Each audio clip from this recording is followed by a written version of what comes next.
welcome to Building House from Scratch, the very first episode. Kind of want to talk about why I'm doing this. This is really background about the project. So this is really just going to talk about what got me to where I'm at now, and where I plan to go with this project and potentially other projects. So here's what we're going to cover during this episode. I'm going to talk about, what this is my first time doing it, why am I doing it, kind of my background, and a sense of what makes me somewhat qualified to do this, what drove me to pursue this, my role on this project, kind of goals, long and short term, commenting on the videos, and then the next episode. So the first part of this is really about why am I doing this? And I think it just boils down to it's just something I've always wanted to do,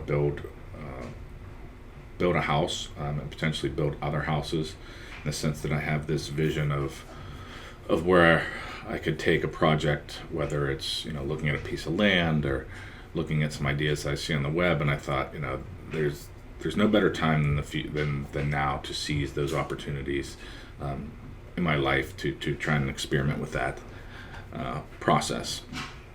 So that's kind of why.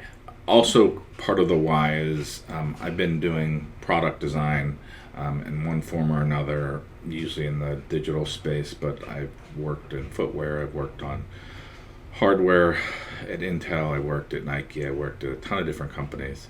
And if people want to learn about that, I'm more than willing to get into that in another episode or a sidebar. So there's always a design process that we had when working on projects. It's not dissimilar to what you do with a house or any building kind of project, in the sense that there's planning, there's the build phase, there's working with different teams, there's working with the customer. It just follows a very similar process. The other reasons that kind of drove me to pursue this was probably 6-8 months ago. I was watching some videos. I think I was redoing my deck or something, and I just came across some videos around passive house and zero energy houses and greenhouses, and for whatever reason, I was drawn to the craftsmanship, or what it took to make a house kind of airtight, and that kind of behind the scenes work that happens that people often don't see, but is really fundamental to the build of a house. And again, to contrast that with my work, there's a ton of development and software, hardware that goes on in the background that people are kind of unaware of, to ultimately get into this experience that's either a phone or a website or even footwear. So there's a lot of hidden things that happen that really makes a product great and something that people want to use, and in this case live in. So along with kind of that interest in the passive house, I didn't see any videos that really talked about the early stages of the build. It seems like a lot of these videos ended up on, hey, we have some land, we're building, let's talk about the foundation, and they get into the build side of things already. And so what I hadn't seen was, well, what happens? I live in Seattle, so a lot of this, a lot of what we have to do is, I don't know if it's more than most people, but it sounds like it. Like, we have to do geotech work to make sure the soils can support X footprint. We have to do percolation tests on certain areas. There's just a lot of upfront work that has to happen before building here, especially in the areas I'm looking at. I'm looking at kind of Whidbey. I'm kind of looking at the surrounding areas, because Seattle's pretty expensive to build in the city. You're basically stuck with having to tear something down and then build, and I just don't have the capital to do that. So I'm looking outside of the city to start this process. Another part of me that was got interested in this is because when I was driving around Seattle, I saw a lot of kind of these kind of builds happening where just OSB, no real air sealing around the joints. And of course, I don't know the state of this project. This is just an image of the shell. But I see a ton of projects in the city, some multifamily, some single family, that basically have OSB and that's it. And maybe, they have OSB and then like Tyvek.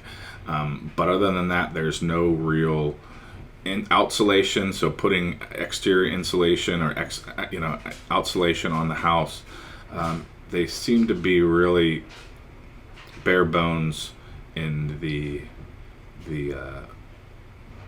greenness of the house and the desire to get something that's going to last a couple hundred years.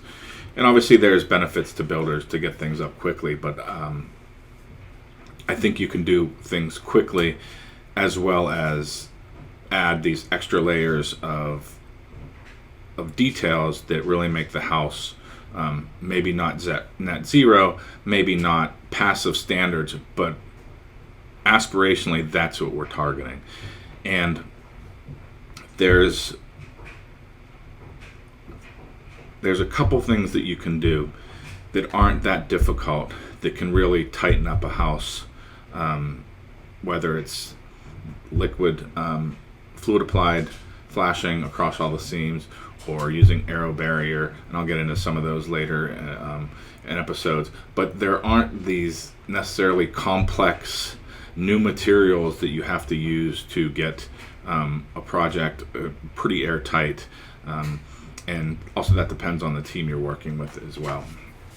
So that's kind of what is driving me to pursue this. There's this internal change of careers, curiosity around the space.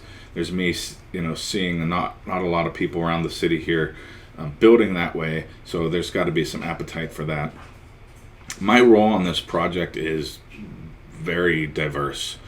I have a general contractor that I'm working with. I've done, small home remodels, nothing major, so I'm definitely going to lean on him for that. But one of my goals is to learn, grow, and potentially do this on my own, in a couple years potentially, without the help of anyone.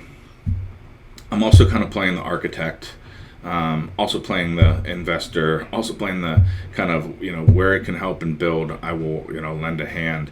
So I'm playing a ton of different roles here, and some of it's to get, my hands dirty and understanding this. The other is just being scrappy in the sense of I can't always hire an architect, a full-on team for this work, so I have to take on some of that work as well. Some long and short-term goals here. My long-term goals are obviously to make this a career, in the sense that I think there's a lot of opportunity in the passive house space, in the zero energy space, net zero houses, and the green space. And they don't have to be completely to passive house standards, but there are definitely people that are going to be looking for, hey, how have you made this house fundamentally sound, and help us, make this last, 100 years or for the life of our family.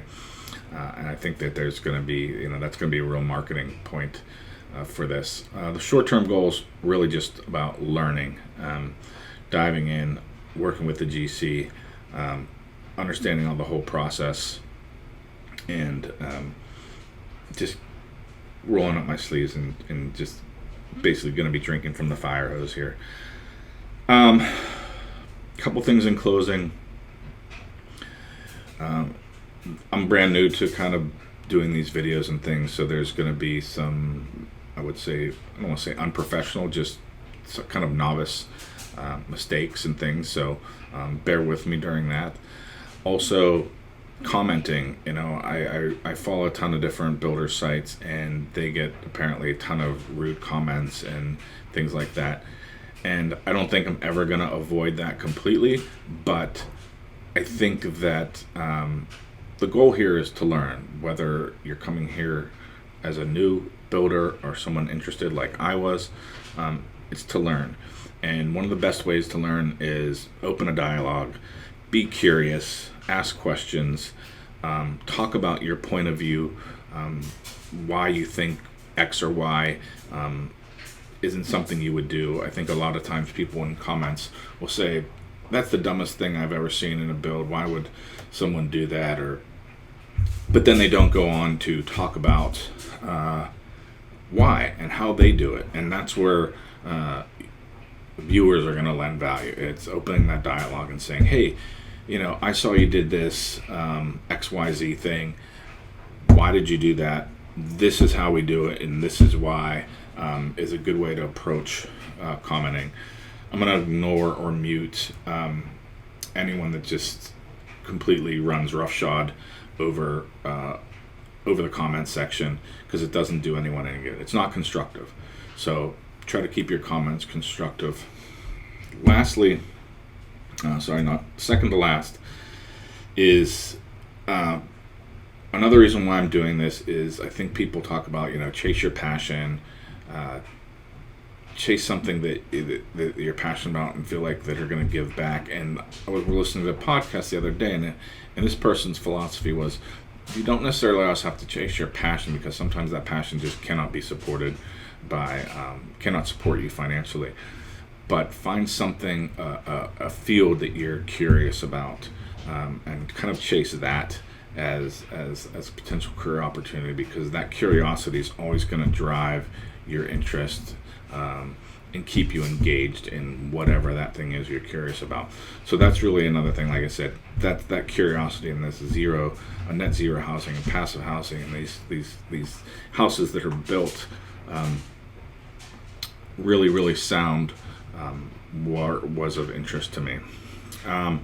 Sorry, one last thing. Another thing that I've seen with these passive and greenhouses, at least the ones I've seen, they're very traditional builds, and my design style tends to lean a little bit more modern.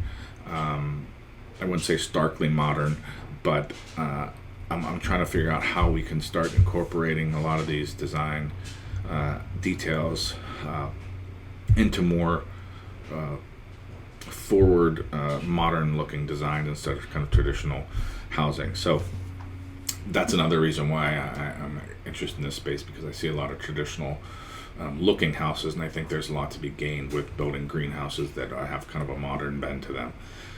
So that is it for the background and info. Please comment below. The next episode is really around land acquisition, what my process was in doing that, what I had to do for certain land, and then the steps that were involved that I went through. So that's it for episode 1. Feel free to subscribe, and let's get started. Thanks.